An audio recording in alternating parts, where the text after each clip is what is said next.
നിന്ന് വന്ന് താമസിക്കുന്ന മുസ്ലിം നമുക്ക് വലിയ ഇഷ്ടമാണ്. ഷുക്കൂറൊക്കെ പത്തനംതിട്ടയിൽ നിന്ന് ഇവിടെ വന്ന് വീട് വാങ്ങിച്ച് താമസിച്ചു. അൽഹംദുലില്ലാഹ് നല്ല അയൽവക്കമാണ്. കാരണം എന്താ, രണ്ടുപേർക്ക് അവരുടെ പല കാര്യങ്ങളും അറിയില്ല. കണ്ട പുതുമ അസ്സലാമു അലൈക്കും കെട്ടിപ്പിടി മുത്തം, ഇവിടെ നിന്ന് ഭക്ഷണം വെച്ച് അവിടെ കൊടുക്കുന്നത്, പെരുന്നാൾ അവിടെ നിറച്ചുകൊണ്ട് പോകും, നിബിധനത്തിൽ ഇവിടെ നിന്ന് മിഠായി ജനലിലൂടെ കെട്ടിയിട്ട് കൊടുക്കുന്നത് ഭയങ്കര സ്നേഹമാണ്. അപ്പൊ ഇതൊക്കെ ഭയങ്കര സെറ്റപ്പായിട്ട് നടക്കുന്നു. പിന്നെ അടുത്ത സ്നേഹം എന്ന് പറഞ്ഞാൽ കുടുംബത്തിൽപ്പെടാത്ത നാട്ടിലുള്ള മുസ്ലിങ്ങളാണ്. അതും കഴിഞ്ഞിട്ട് ലാസ്റ്റാണ് കുടുംബത്തിൽപ്പെട്ട മുസ്ലിങ്ങളെടുത്ത് താമസിക്കാൻ വലിയ പാടാ അല്ലേ. കുടുംബത്തിൽപ്പെട്ടവരാണെങ്കിൽ അങ്ങോട്ട് ദഹിക്കൂല പലപ്പോഴും.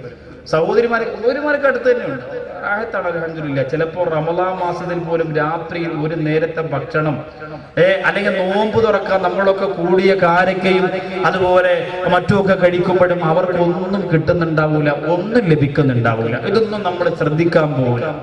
അയൽവാസികളെ സംബന്ധിച്ചിടത്തോളം കുറെ ബാധ്യതകളുണ്ട്.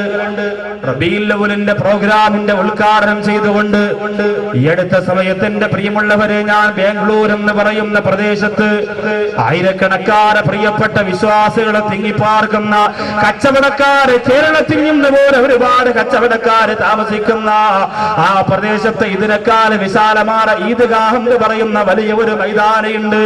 അവിടെ യുവാക്കൾക്ക് വേണ്ടി റബീഉൽ അവ്വലിന്റെ പ്രോഗ്രാമുമായി ബന്ധപ്പെട്ടൊരു നസീഹത്ത് വെച്ചപ്പോൾ സുബ്ഹാനല്ലാഹ്, എയർപോർട്ടിൽ നിന്ന് അവിടുത്തെ സംഘാടകരോട് പറഞ്ഞത്, ഉസ്താദേ വിശ്രമിക്കുന്നത് പിന്നെയാണ്, നിങ്ങളെ കൊണ്ടൊരു കാര്യം നമുക്ക് ഉദ്ഘാടനം ചെയ്യിപ്പിക്കാനുണ്ട്.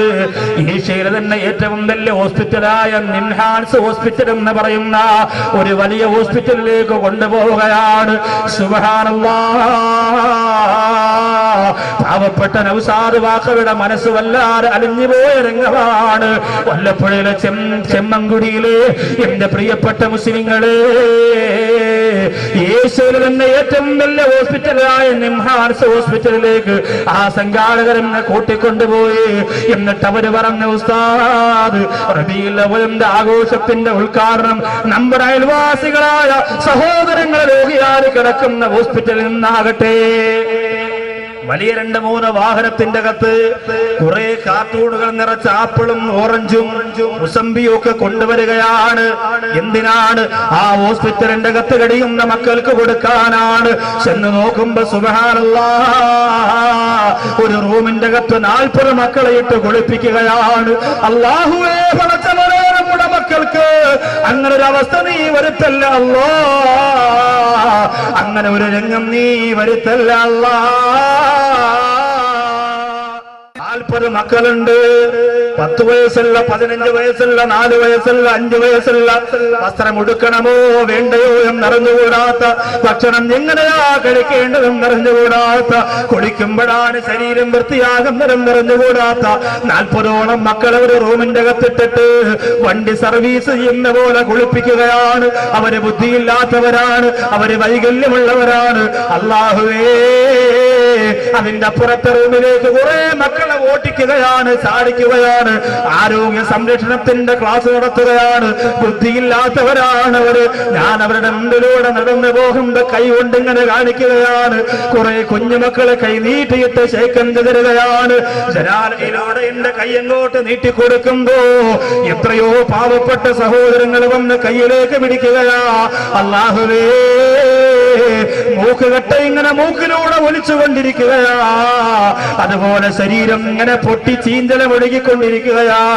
കൊണ്ടുവന്ന കാർട്ടൂണിനകത്ത് ഫ്രൂട്ട്സ് ഇരിക്കുന്ന കണ്ടപ്പോ ആ മക്കൾ ഇങ്ങനെ കൈകാലിട്ടടിക്കുകയാണ്. ടീച്ചർമാര് കൈയിടിക്കുന്ന ചൂരല് കൊണ്ട് മാറ്റി നിർത്തുന്നു. ഒരു പ്രിയപ്പെട്ട സഹോദരൻ ഓടി വരികയാ. അതിൽ നിന്നൊരു ഓറഞ്ച് എടുത്ത് പെട്ടെന്ന് കഴിക്കുകയാ. തൊലി പോലും ഉരിഞ്ഞ് കളയുന്നില്ല.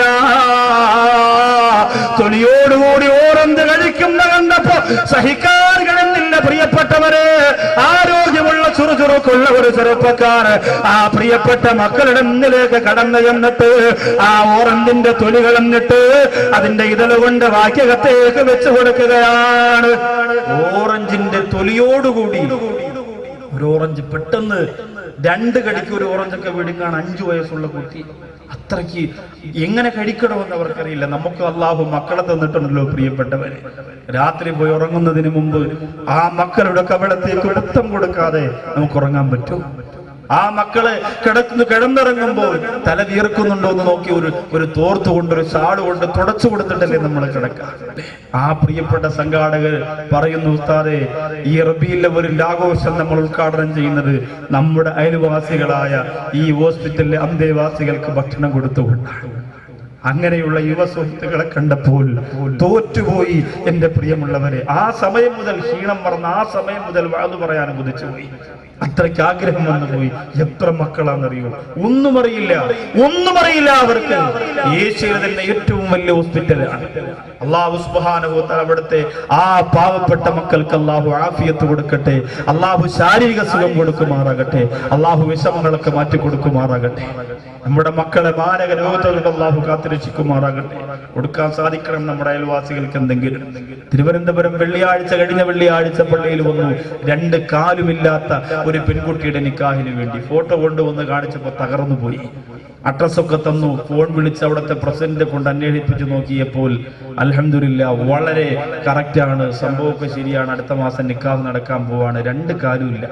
തമിഴ്നാട്ടിൽ നിന്നൊരു സഹോദരന് ജീവിതം കൊടുക്കാൻ തീരുമാനിച്ചു. പക്ഷേ ഒരു നാണയത്തൊട്ട് പോലും ഉമ്മാടെ കയ്യിലെടുക്കാനില്ല. പള്ളിയുടെ മുമ്പ് ഞാനാ വളരെ കാര്യമായിട്ട് തന്നെ പള്ളിയിൽ പറഞ്ഞു, അൽഹംദുലില്ലാ.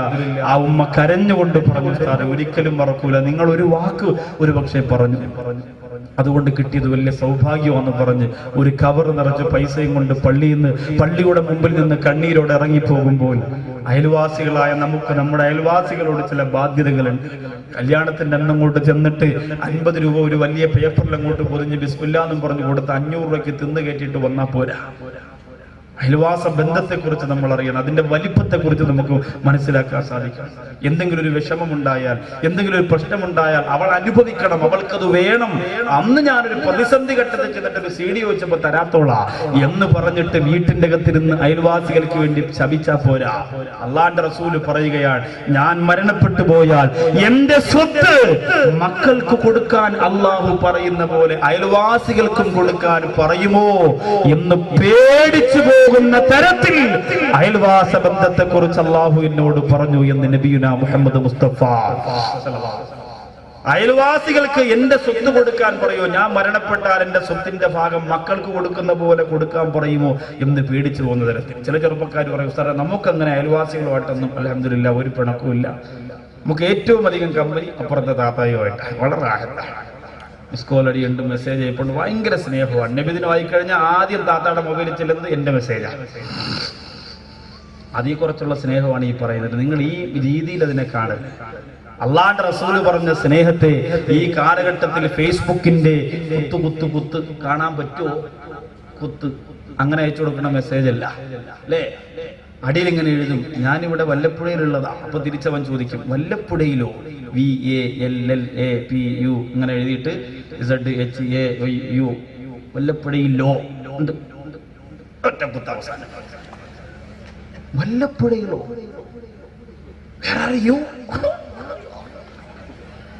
അവിടെ നിങ്ങോട്ട് ഒരു ദിവസം ഇവൻ അങ്ങോട്ട് ഒന്നും മെസ്സേജ് അയച്ചില്ലെങ്കിൽ തിരിച്ചവളങ്ങോട്ട് ഐ മിസ് യുടാ.